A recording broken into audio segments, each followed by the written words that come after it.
जय हिंद साथियों, स्वागत है एक बार फिर से हमारे यूट्यूब चैनल पर।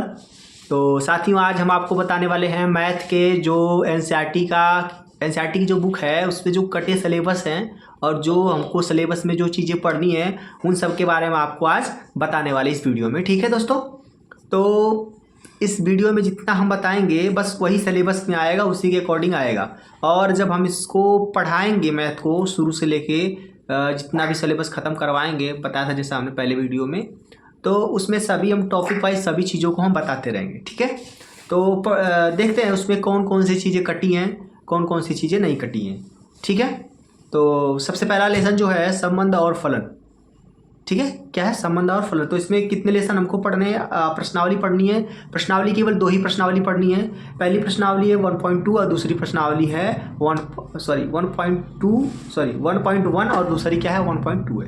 मतलब पहली प्रश्नावली और दूसरी प्रश्नावली को ही पढ़ना है इसमें, बाकी सभी प्रश्नावली को नहीं पढ़ना है। और दूसरा हमारा प्रतिलोम त्रिकोणमितीय फलन, इसमें 2 प्रश्नावली है, दोनों को ही पढ़ना है, 2.1 और 2.2।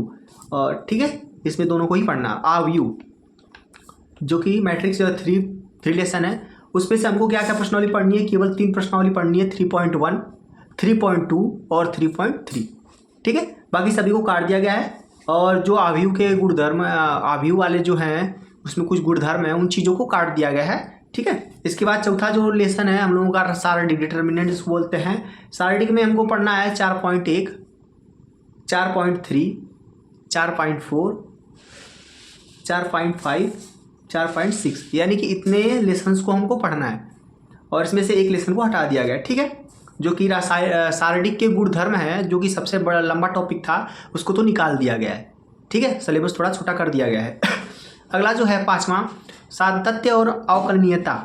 सातत्य और अवकलनीयता, इसमें से देखो क्या काटा गया दोस्तों, 5.1 से 5.7 तक हमको पढ़ना है। 5.1 से 5.7 तक हमको पढ़ना है और इसमें से इसके बीच में काट दिया गया है और 5.8 में से टॉपिक को काट दिया गया है। और टॉपिक कौन कौन से हैं? पहला सन्निकटन है, दूसरा क्या है रोले की प्रमेय है, माध्यमान प्रमेय जो है उन चीज़ों को काट दिया गया है। ठीक है, तो इतनी चीज़ों को ही काट दिया गया है।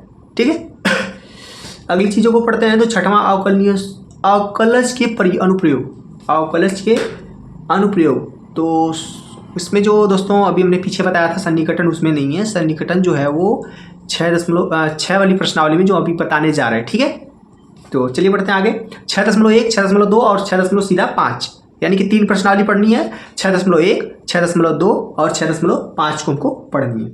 इसमें सन्निकटन रेखा एवं अभिलंब और स्पर्श रेखा में इसको हटा दिया गया। ठीक है, और समाकलन है, उसमें से 7.1 से 7.11 तक पूरा पढ़ना है, लेकिन उसमें से जो योगफल वाला जो गुणधर्म लगता है निश्चित समाकलन का, उसको हटा दिया गया है। और वो 7.8 का जो प्रश्नावली उसको भी हटा दिया गया है। ठीक है ना, आपको याद रखना है।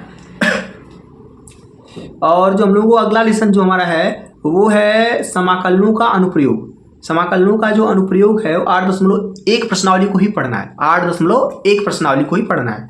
और जो अगला प्रश्नावली है अगली है जो 9.1 अवकल समीकरण। अवकल समीकरण, ठीक है, अवकल समीकरण में क्या पढ़ना हमको? 9.1 से 9.6 तक पढ़ना है। 9.1 से लेके 9.6 तक पढ़ना है और उसमें से 9.3 प्रश्नावली है उसको काट दिया गया, यानी कि हटा दिया गया है। ठीक है, आगे बढ़ते हैं। तो अगला जो 9वां लेसन है, 10वां लेसन है, वो सदिश बीजगणित। सदिश बीजगणित, इसमें से आपको सभी चीज़ें पढ़ना है। 4 प्रश्नावली है, 10.1, 10.2, 10.3, 10.4, सभी को ही पढ़ना है आपको। ठीक है, आगे बढ़ते हैं। तो 11 प्रश्नावली जो निर्देशांक, त्रिविम निर्देशांक ज्यामिति। त्रिविम निर्देशांक ज्यामिति, तो इसमें क्या करना है आपको? 11.1 और 11.2 को बस केवल पढ़ना है। ठीक है, अगला जो 12वां लेसन है वो रैखिक प्रोग्रामन। इसमें केवल 1 प्रश्नावली पढ़नी है आपको। कितनी प्रश्नावली? 12.1 प्रश्नावली को पढ़ना है। ठीक है, और 13वां जो है प्रायिकता, और इसमें 13.1, 13.2 और 13.3 को ही 3 प्रश्नावली को पढ़ना है।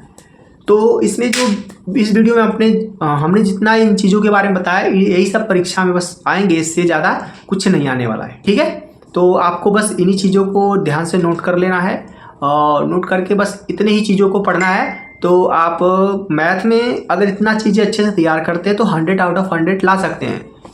ठीक है, अगर आप इन सभी चीज़ों को जितना हमने सिलेबस में बताया है तो इन सभी चीज़ों को अगर बढ़िया से तैयार करते हैं तो 100 आउट ऑफ 100 यानी 100 में से 100 आप अंक ला सकते हैं। ठीक है, ऐसा मैथ में होता है कभी कभी कि 100 में से 100 लोग ला देते हैं, तो आप अगर मेहनत अच्छे से करते हैं तो इतना नंबर आप ला सकते हैं, 100 में से 100 नंबर। ठीक है, तो दोस्तों अगर वीडियो अच्छी लगी है तो वीडियो को लाइक कीजिए, शेयर कीजिए, हमारे चैनल को सब्सक्राइब कीजिए। मिलते हैं अगले वीडियो में, तब तक के लिए जय हिंद।